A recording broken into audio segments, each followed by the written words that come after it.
Christ has come. Look to Christ who condescended. Look to flesh to ransom.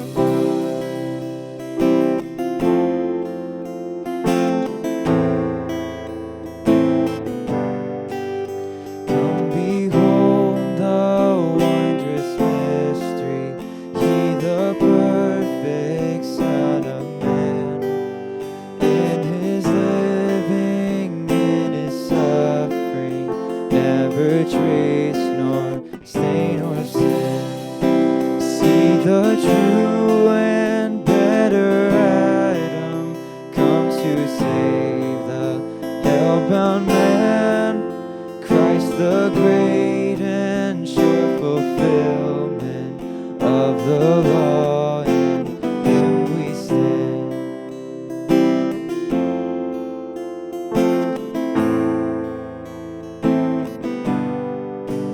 Come behold the wondrous mystery, Christ the Lord upon the tree. In the stead of ruined sinners hangs the Lamb in victory.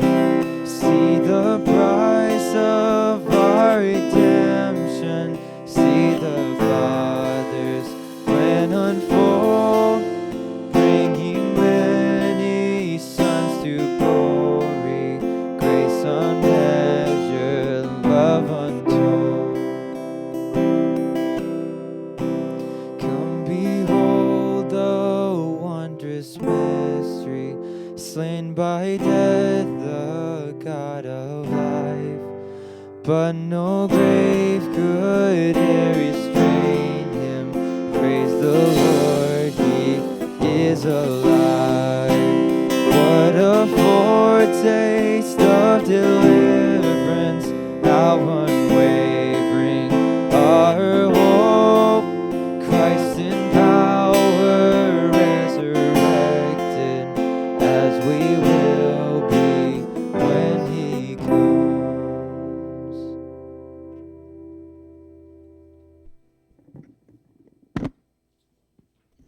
All right, have a seat. We'll go through the announcements really quick. We're glad that you're here. We're excited. Want you guys to I guess I don't have to introduce you. If you guys don't know, some of you guys may not know, this is Edge, okay? Everybody has to look up at Edge. By the way, past Edge, you'll also see the Scott head. Everybody wave at the Scott head. That I don't know if he notices it yet, but we found that hidden in a classroom, and we decided to hide it where he would not find it until he comes in, and then he's embarrassed, but Edge put it up, so it's his fault. So, some quick announcements, some things going on this summer. We do have the bulletin board in full effect. It's nice and full, okay? So one of the big things is Falls Creek is coming up. Here's the packet, okay? Now here's what you need to know. If you normally attend our church, if you come on Sunday mornings, there's an extra thing to you to get incentive to get friends to come. Okay, here it is. So if you come on Sunday mornings, Sunday school, that kind of thing, grow groups, my bad, might be. All right, grow groups, and you get one of these, and you're going to give it to a friend. Okay, here's what you do. You get one of these, and then you write your name, not where it says name, that's not your spot, somewhere on the front, and then you take it to a friend, and you invite them, and they bring it back, signed out, filled up, and put everything in here, and they go to camp, and they pay and go to camp. At the end of camp, we'll keep a tally of how many people came that you invited, and for every person that you go, you'll get a $10 Amazon gift card. Okay? So if you get 5 friends to come, that's $50 Amazon gift card. Okay? So make sure you take these, give them away. Make sure you put your name somewhere on the front when you give it to them so that when they get it, you'll get credit for that friend coming. Okay? The other part of that is we are doing our Rent-A-Youth auction, but this year's it's silent auction. Now what that is to help you pay for camp. You're going to write your name on the bulletin board under that, and we're going to do a silent auction. But you also have to put what are you willing to do for that auction. You're volunteering to serve for 4 hours, like 4 hours of babysitting, 4 hours of washing your windows, 4 hours of cleaning your house, 4 hours of dog sitting. Would that work, 4 hours of dog sitting? All right. So you're going to write that in there, and then here in about a week, on the 18th, we're going to put these out for Sunday morning, and people for a week and a half will have a chance to come in, and they can silently bid. Hey, Randon puts 4 hours of washing windows, and they're like, hey, I'll do that. And so they write their name and $50. Okay, somebody else comes up and goes, man, that's Randon. Okay, I know he might work hard, and so I'll pay $60. And then somebody else comes, $70. Okay, so everybody starts at $50, and it goes, and we're going to do that for 1 week. And so at the end, whatever that is, that's going to help you pay for camp. Okay, so you need to try to get to $100 because that'll pay for your camp. Anything over $100 goes into a pot, and that's where we do our scholarships and stuff like that. So that sign up. Also, one other one is the Big Serve. The Big Serve is an association. So a bunch of Baptist churches, a bunch of our friends, First Baptist Sentinel, First Arapahoe, First Baptist Clinton, all of those churches are all going to come together at the end of April. That's Sunday, the 25th. And after morning service, we're going to feed you guys lunch, and then we're going to go do a service project here in town. And then at 5 o'clock, all those churches are going to meet at First Baptist. We'll have some pizza. They'll have 9 Square in the air. They'll have Gaga Ball. There will be pin trading also at that same time. We'd actually designed and made a special pin for the Big Serve. And if you go, you get that pin. So there'll be pin trading from 5 to 6 o'clock. And at 6 o'clock, we'll have a worship service with all those churches, all those youth ministries together from 6 to about 7:15. We'll be done by 7:30. So if you're going to go on that, why do we need your name? Our biggest thing is we need to know how much pizza to order from each of the churches. So if you're willing to do that and serve, then that sign-up's there. Cool? All right, so that's what I got. Super Summer sign-up is there. You'll be being contacted here in the next few days about doing interviews, because the day that you'll have to be able to sign up for that will be on the 15th of April. So that's the announcements. We're excited that you're here. Jake's got a quick 5-minute game. You only got 5 minutes. Ready? Yeah. Go. All right. For this, I need you guys to get a partner. And maybe go around the room a little bit. Get a partner. Go. Go. Go.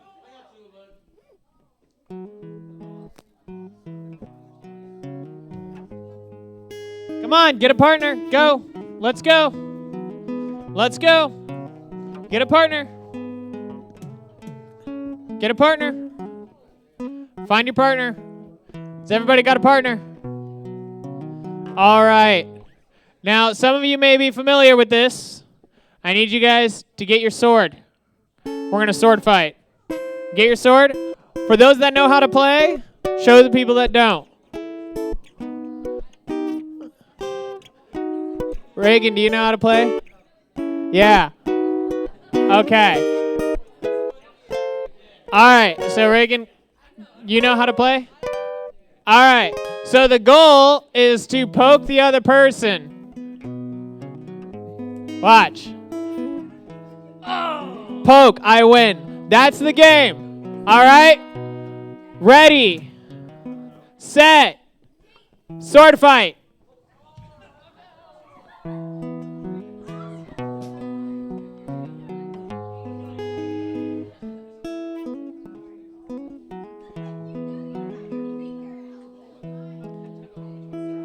Wow, Rhett. All right.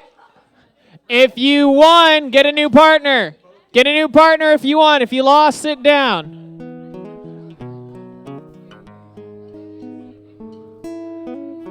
Isaiah, are you going to bully a girl?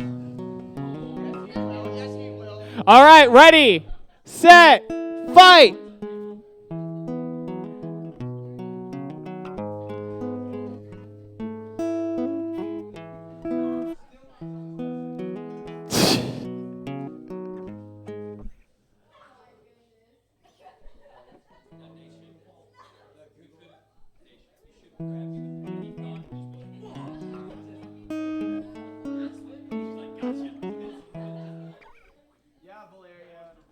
All right, get a new partner.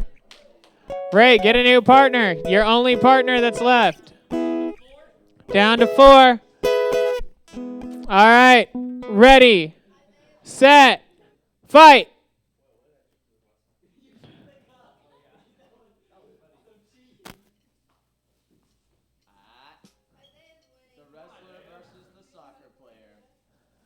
He's a kicker.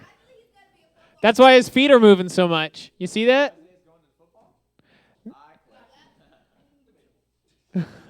Debatable.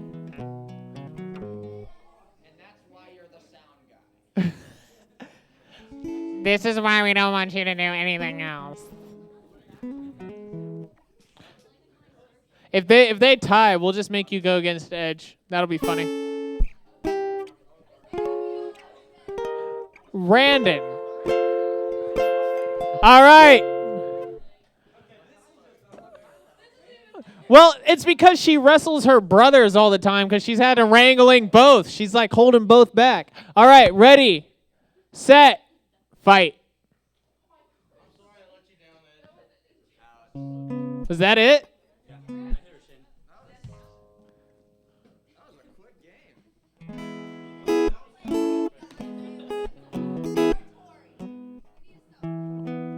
Oh, all right.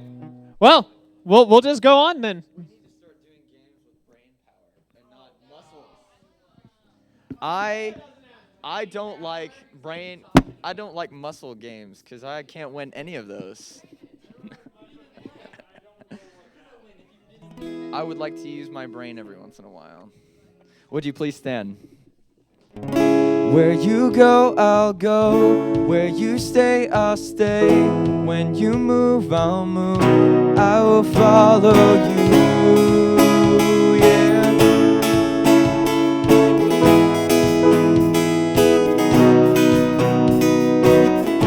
All your ways are good. All your ways are sure. I will trust in you alone. Higher than my sight, high above my life. I will trust in you alone. You alone. Where you go, I'll go. Where you stay, I'll stay. When you move, I'll move. I will follow you. Whom you love, I'll love. How you serve, I'll serve. If this life I lose, I will follow you. Yeah, I will follow you. Yeah, light into the world, light into my life. I will live for you alone. You're the one I see, knowing I will find. All I need is you alone, you alone. Where you go, I'll go. Where you stay, I'll stay. When you move, I'll move. I will follow you. Whom you love, I'll love. How you serve, I'll serve. If this life I lose, I will follow you. Yeah, I will follow you. Yeah.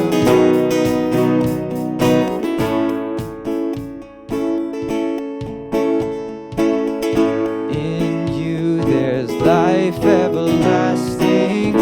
In you there's freedom for my soul. In you there's joy, unending joy. Sing that again. In you there's life everlasting. In you there's freedom for my soul. In you there's joy, unending joy. And I will follow. Where you go, I'll go. Where you stay, I'll stay. When you move, I'll move. I will follow you. Whom you love, I'll love. How you serve, I'll serve. If this life I lose, I will follow you. Yeah, I will follow you. Yeah, I will follow you. Yeah, I will follow you. Yeah,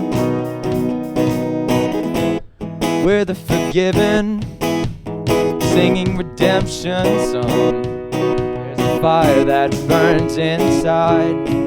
There's a fire that burns inside. Nothing can stop us. We'll be running through the night with a fire that burns inside. Oh, a fire that burns inside. We are the freedom generation, singing of mercy. You are the one that set us all in motion. Yours is the glory. There's a fire in our hearts and it burns for you, never gonna fade away. 'Cause we are the free and yours is the glory. Oh, oh, oh, oh, oh, oh, oh, oh. We are the risen, living alive in you, and our passion will not die. No, our passion will not die. Nothing can stop us. We'll be running through the night, and our passion will not die. And our passion will not die. We are the freedom generation, singing of mercy. You are the one that set us all in motion. Yours is the glory. There's a fire in our hearts and it burns for you. It's never gonna fade away. 'Cause we are the free and yours is the glory.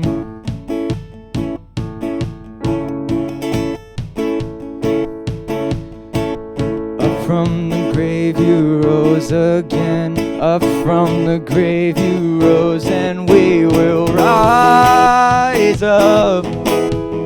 Rise up into the world that you so love. Into the world we go, and we will rise up. Rise up. We will rise up. We are the freedom generation, singing of mercy. You are the one that set us all in motion. Yours is the glory. There's a fire in our hearts and it burns for you. It's never gonna fade away. 'Cause we are the free and yours is the glory. Well, you may be seated. Bring it home, Edge.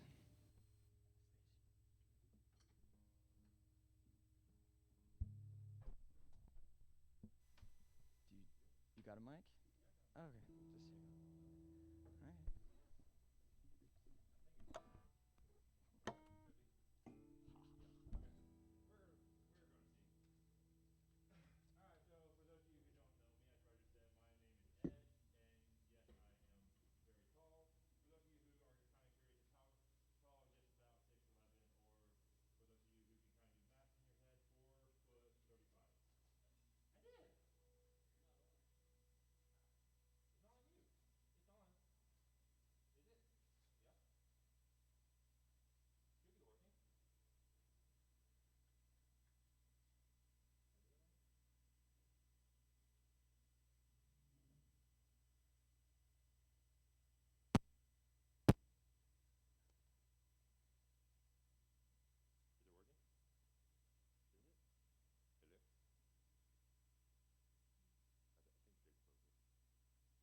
There we go. Okay.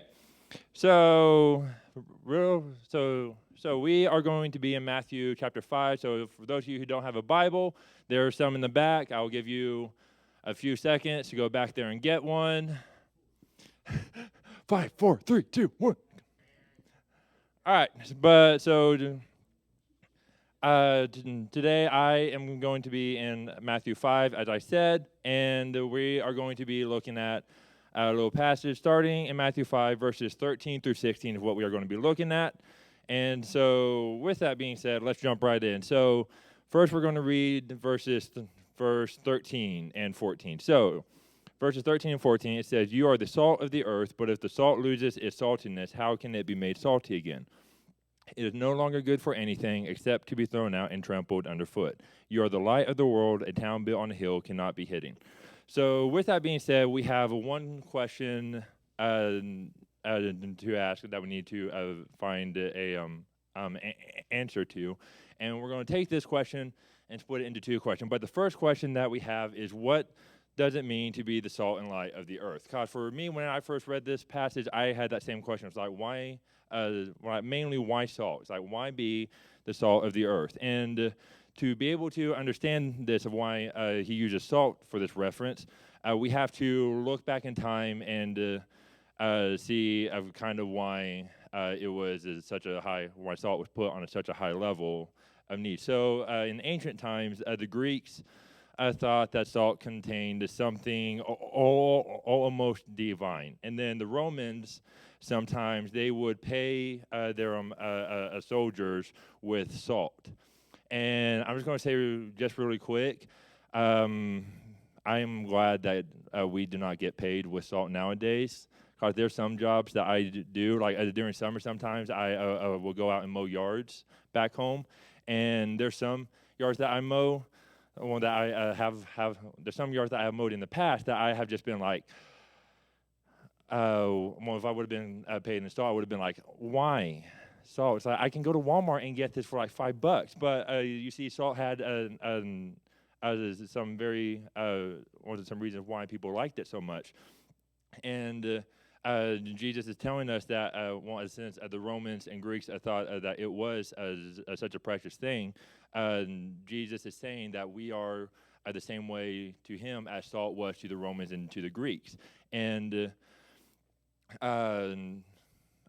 this can see, and well, just real quickly, who here likes to grill or has parents who like to grill? Because I'm one that I like to grill. If there's a grill around, most likely, if no one else knows how to grill, I'm the one who's going to grill. And one of the things that you do is whenever you have your meats that you're going to grill, you don't just take them and throw them on the fire. You have to put stuff on them and season them. And one of the things that you put on them is salt, because salt is a what's the word? Seasoning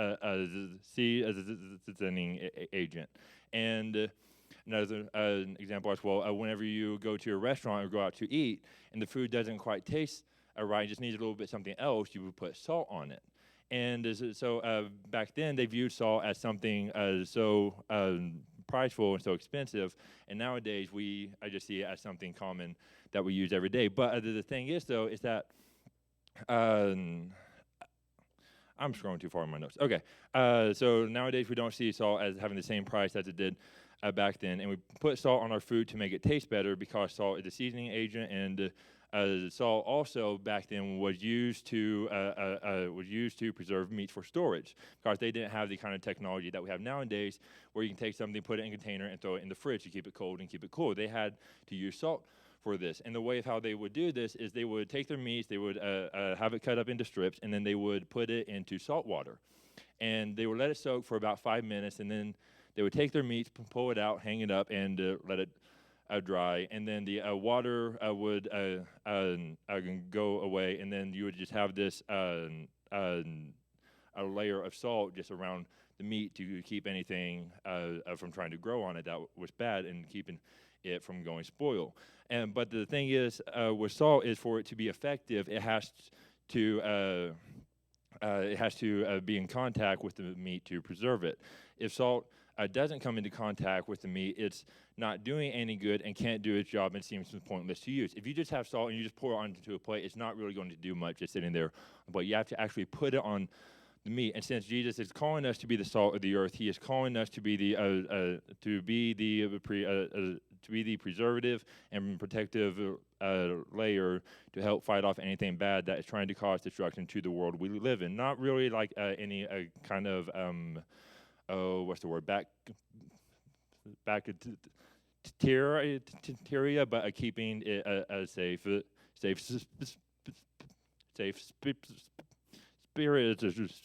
spiritually.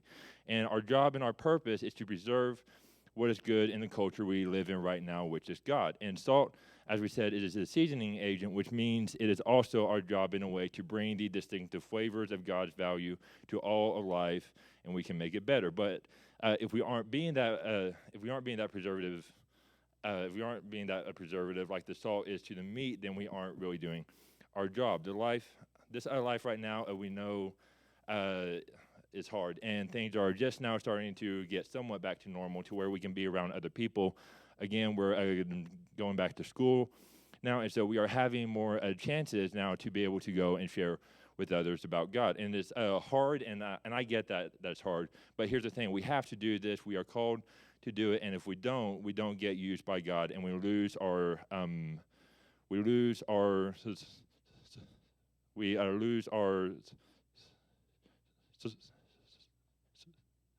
I'm trying to think, saltiness.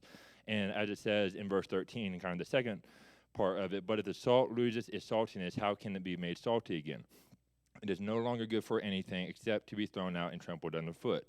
Now, I know with modern science and how salt is made, it can't really lose its saltiness, but that misses the point that Jesus is trying to make. If the salt has lost its saltiness, it's not good for anything except to be thrown out and trampled underfoot, meaning when we stop serving that purpose God has given us and we stop living in faithfulness to God, we aren't being used anymore. But here's the thing: this doesn't mean God is done with us and we can't be used anymore, because for the saltiness to the salt, that is what that is for us. It is our purpose. You see, the idea of salt losing its saltiness isn't. The idea of salt losing its saltiness is unthinkable, and we can't really think about that. And we're like, how can salt not be salty anymore? But the salt that was used every day back then was not made of how it is now. And the salt made back then, it could not be as strong if you put it in water or mixed it with something else. It could be trying to think, weaker than what it is. And with this example that Jesus uses, he is saying that the same thing can happen to us, where we stop living faithfully to him in the world. And it isn't saying we lose our salvation, but we lose our purpose. Bad salt isn't destroyed or burnt. It is simply ignored along with the dust of the earth. We don't want to be that bad salt that has lost its purpose. We want to be that good salt that is being used by God. And to do this, we have to make sure every day we are living how we should, and live not in a way that everybody else is living, and live in a way that others can tell, hey, that person, there is something about him that isn't like anybody else. So we have this first part of our question for tonight of what does it mean to be the salt of the earth? And if you haven't picked up on it yet, it means to live our life in a way that we preserve this earth from turning bad, and because who here has either had like grapes or something that you went to eat it and it did not taste like a normal like a normal grape, and it has gone bad? Because that has happened to me one too many times that I would have liked to have happened. But whenever we get that taste in our mouth where we tell, oh, this isn't right, we spit it out, and then we find something else to drink or eat that hasn't gone bad to be able to get that taste out of our mouth. And our job as Christians is to make sure that there isn't that bad taste and it hasn't spoiled or anything. Now, after we have the first question of what does it mean to be the salt and light of the earth answer, we need to find out now, what does it mean to be the light of the earth? And in verses 14 through 16, if you'll look with me, it says, "You are the light of the world. A town built on a hill cannot be hidden. Neither do people light a lamp and put it under a bowl. Instead, they put it on its stand, and it gives light to everyone in the house. In the same way, let your light shine before others, that they may see your good deeds and glorify your Father in heaven. So now as we are looking at this, we know that with a light, nobody turns on a lamp and then just takes like a blanket or something and throws it over to block out all the light. Nobody does that. If there is somebody who does, I don't know why they would do that. But the reason why we don't do that is because light is something that we like to use to be able to see, and it is special to us. So just real quickly, who here, by show of hands, has something that you would say is on your top 5 list of things that you like is up there at number 1? Nobody has something they like it a lot, like a certain thing you have in your room that this is number 1 on my list of things that I'm going to grab in a fire. Yeah. Everybody has something. For me, one of the things that is on my list up there at number 1, other than the one thing that everybody should have on their list, which is what most of you have in your hands right now, but not your phone, your Bible. Roger, you need to have a talk. But you can get a new phone. You got me there. But, okay, so story time. So there's one thing that I have in my room that is on that list. For those of you who don't know me very well, there is one card game / TV show that I grew up watching and playing that what? It's not Pokemon. It's something else that's better than Pokemon. Yu-Gi-Oh! Yeah, I grew up as a big fan of it. I watched all the shows when I was little. Peyton, don't roll your eyes at me. Okay? This is my time right here. I'm the one with the mic in my hand. You just need to. Okay, but I grew up watching the show, and I have this one card in my room that it is I'm trying to remember the name of it. Blue Eyes White Dragon. And I don't just have one of them. I have about 5 or 6 of them. But there's one of them that I have that is different from all the others. And I have 2 friends of mine from the first college that I went to before I came here, OSUIT. Go Pokes. I don't care what all of you Sooner fans say. OSUIT is better. But, well, OSUIT is a good college, but the main OSU is still better than Norman. But anyways, I have this card, and I have 2 friends of mine who are big fans of the card game as well, and they both lived in the same room as well, and so it made it even better when I would go see them. I could talk to both of them at the same time, and so I took all my cards over to their dorm one day, and while they were looking at it, one of them, he knows about the prices of the cards very, very well, or he looks them up immediately, and he has an eye for something that's like, that looks like it's worth a lot of money. And he was looking through my cards, and he came across one of my Blue Eyes White Dragons, and he's just standing there, well, not really standing, he's sitting on the floor, holding this card in front of him with a blank stare on his face, kind of in shock, surprise, and about every single emotion that I have no idea what was going through his head. But he's just standing there looking at this card, and me and my other friend were asking him if everything's okay, and he's not making he's not saying anything. He's just sitting there staring at this card. And so so me, as a good friend that I am, I go over there and I shake him a little bit, see if he's okay. And then he just gets up, grabs his phone, comes back, sits back down, not saying a single word as well while he's doing any of this. But he looks up the card, and there were some numbers and stuff on it for when it was made. And he looks those up as well. And he just looks at me while he's looking down at the card, and then he just looks up at me and goes, "Where did you get this card?" And I said, "I don't know. I've had it since I was little. It's just a card that's in my bin that I don't really care that much about." But he looks at me then with this look of disgust on his face, and he says, "This card with the condition it is in is worth quite a bit of money." I go, "How much money is it worth?" And he goes, "Judging by what it is right now, what I'm finding out online, just about $50,000.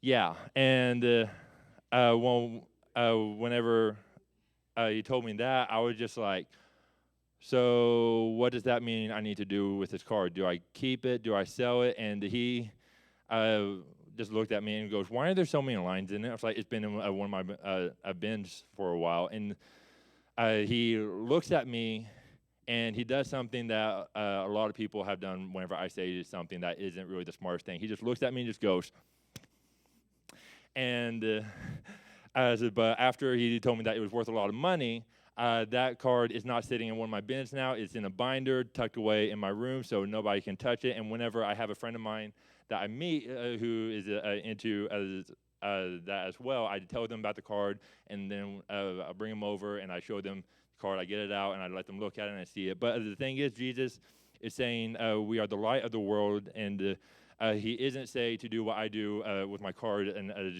to have it hidden in a safe place where no one can see it or touch it. And then when you find someone who might like it and might want to know about it, then I tell them about it and show it to them. He's saying to be a light all the time for him. And not just for those who are interested, but those who may not be interested as well, to show the light to them as well. And I just want to say one thing real quick. I know living a Christian lifestyle is tough, and being in middle school and high school as well, it is tough as well.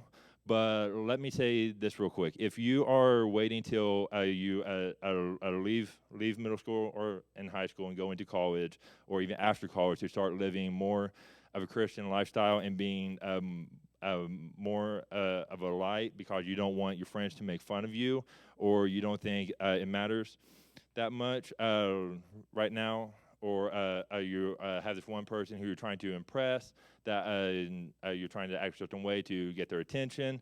Let me just say that is a bad way to try to be going about things, because when I was in school, before I went off to college, it was a lot easier for me to live out a Christian lifestyle than it is nowadays, because I had my parents who I was around 24/7 who were and are still very supportive, and I had my friends to help make sure that I was doing the right things. And in a way, I got more practice at it, and I got more strength in being a Christian. So whenever I went off to college, and then I could still be living the same lifestyle. And I had these friends of mine that I made when I was at OSUIT, that they weren't really the best of people. They were some of those who about every weekend or every other weekend would go out with friends, party, drink, and do all that. And I would be in the gym constantly every single day after school, just about, and I would see them, and we would play 5-on-5, hang out, and then we would sometimes, if we had enough money, we would go out and eat afterwards, sit around, talk, and all the time while after we got done playing 5-on-5 or anything, we were hanging out, they would ask me, hey, we are going over to this place and going to drink this weekend or tomorrow, and always be asking me if I wanted to go, and I would always tell them, no, I don't want, that's not really something that I want to do. One, because of the lifestyle I live, and two, because my dad was the dean of students there, and I know if I got caught, then I would not be able to be standing right here with a mic in my hand, because I would probably be about 6 feet or lower in the ground, so no one could find me. But it was more the first reason why I would not go with them. I would tell them no. And then one day after we went and played basketball, after about 5 or 6 months, I believe, after of us playing basketball and then going to go eat afterwards, one of them finally came up. One of them asked me while we were hanging out and eating, and he said, hey, question. I said, what's that? And he said, why is it whenever we ask you if you want to go out with us and go party or drink, you always say no?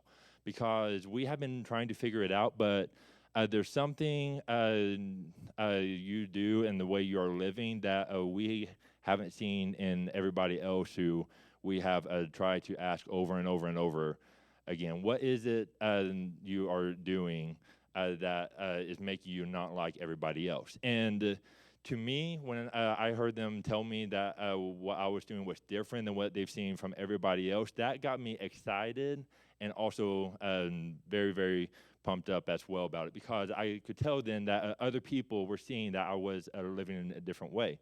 And So we spent about another hour or so there, and the workers who came and told us, "Hey, could you guys please leave so we can clean up and go home and go to bed?"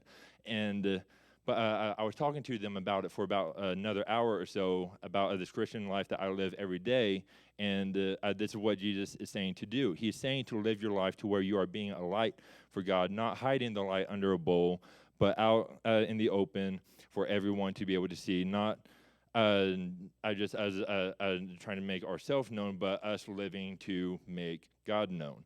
You see, we need to be living out to where people see something different, but don't do the just to make yourself known or make yourself seem like you're on a higher spot. But do this because there's just of a fire and a want inside you to want to live differently to make Him known. And I know this might have been just a little quick, mainly because two reasons. One, I don't like holding a mic in my hand because my arms start to get tired and I got to switch hands. And two, because when I talk, I don't hear the same voice that comes out of the speakers. Because I hear my voice come out of those, I'm just like, that's not me talking right there. But anyways, I know that there are some of you here maybe who may be thinking, how can I find what my purpose is, or how do I find my purpose in life, and how do I be that salt of the earth? And I just want to say that if you need to talk to someone, there is me, there's Roger, there's Jake. If you wanted to talk to Jake, I don't know many people who do though, but he is just a laugh of every single joke. But there's us if you wanted to talk to you, if you want to figure. I was like, hey, how can I figure out what this purpose is that God has planned for me? Or maybe you just need help trying to be more of a light for God. We are also here to talk to you as well about that and talk about that and be able to help you not hide that light and be able to have it shining brightly. I just said earlier, a house on top of a hill cannot be hidden. And I have 4 quick questions for you guys to ask yourself and think about. If you have something to write them down with, that would be great. I might go through them a little quickly, but the first question that I have is, am I living to be the salt and light of the earth? Second one is, am I living for my glory or for God's?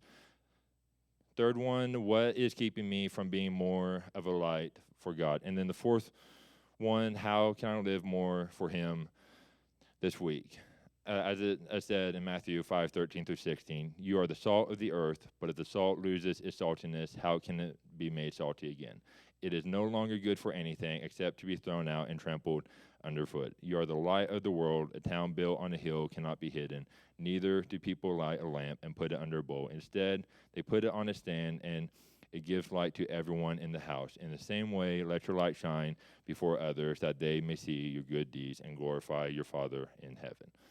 Lord God, I pray and thank you for this day, Lord. I thank you for everything you have given to us. I thank you for this group of students that are here, Lord.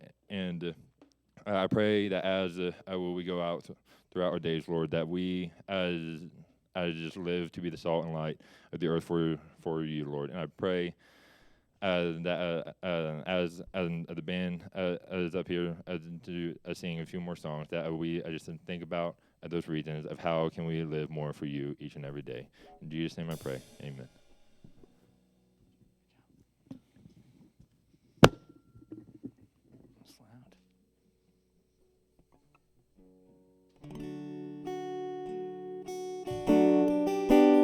Will you please stand?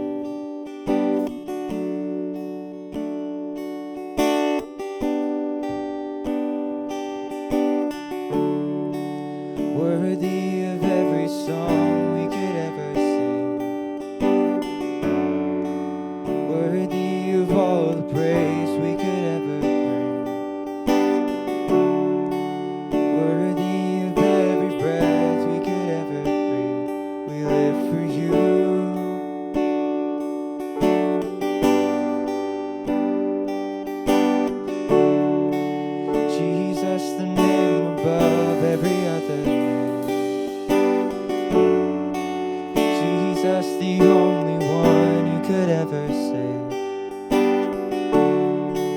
worthy of every breath we could ever breathe.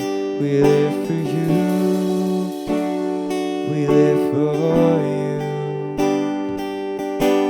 Holy, there is no one like you, there is none beside you. Open up my eyes in wonder and show me who you are, and fill me with your heart and lead me in your love to those around me.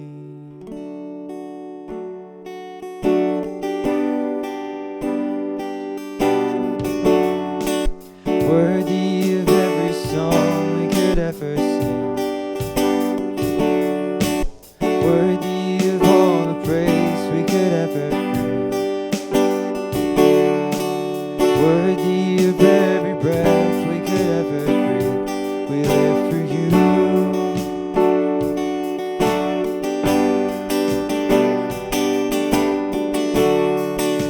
Jesus, the name above every other name. Jesus, the only one who could ever save. Worthy of every breath we could ever breathe. We live for you. Oh, we live for you. And holy, there is no one like you. There is none beside you.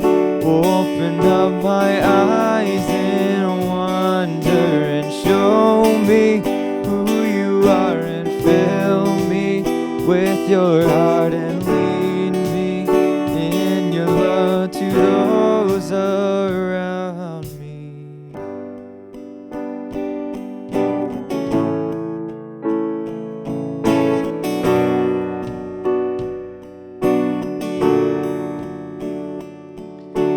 I will build my life upon your love. It is a firm foundation, and I will put my trust in you alone, and I will not. One more time. And I will build my life upon your love. It is a firm foundation, and I will put my trust in you alone, and I will not be shaken. And holy, there is no one like you, there is none beside you. Open up my eyes in wonder and show me who you are, and fill me with your heart and lead me in your love to those around me.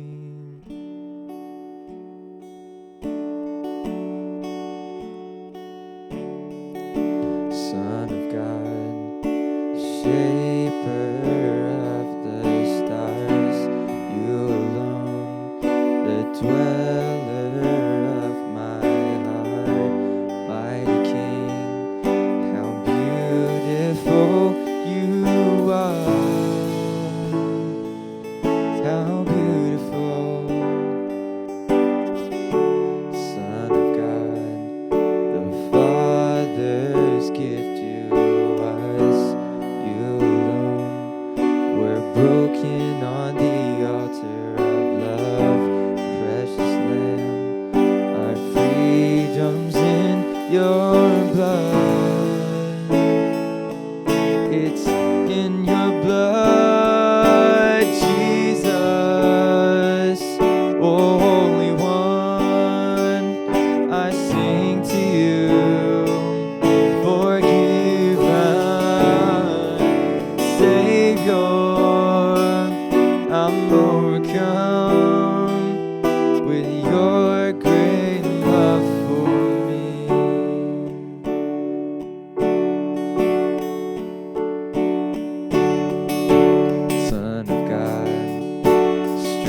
people home.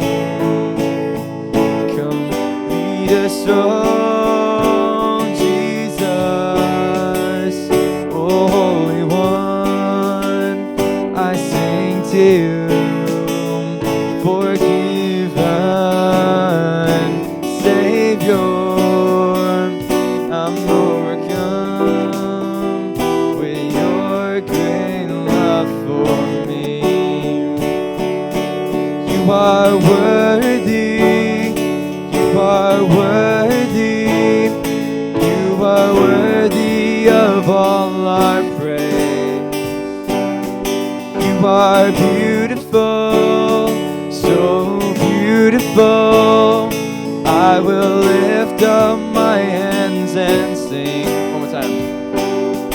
You are worthy, you are worthy, you are worthy of all our praise.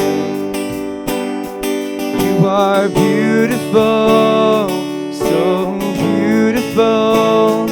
I will lift up my hands and sing. Jesus, oh Holy One, I sing to you, forgiven Savior. I'm overcome with your great love for me. Sing that part one last time. Jesus, oh Holy One, I sing to you, forgiven Savior. I'm overcome with your great love for me. Hey, we're going to do our community groups a little bit different tonight. Here in just a second, we will be dismissed, and if you're new here or hadn't been, you are free to go, but we do a thing every Wednesday night we call community groups, which means after service, we have a little bit of discussion and we pray over each other. It'll only take about 10, 15 minutes at the most, but we're going to do a little bit different tonight. If you are in 9th, 10th, 11th, or 12th grade, you're going to go into that classroom right there. Reagan has the questions. She's going to lead this discussion group today. She just found out that she was leading it, by the way. And this is Lauren. She's in the back. Don't hold it against her. She's from Clinton. Hi, Laura. Oh. But if you are in 6th, 7th, or 8th grade, you're going to head into 219 right there and sit down, and you're going to have a discussion. Lauren's going to lead that. So, but if you have a ride at 7, don't hang around. Don't make anybody mad at us. But if you'd like to hang out for 10, 15 minutes just for a little prayer time, you're welcome to do that. You are dismissed. Thanks for coming tonight.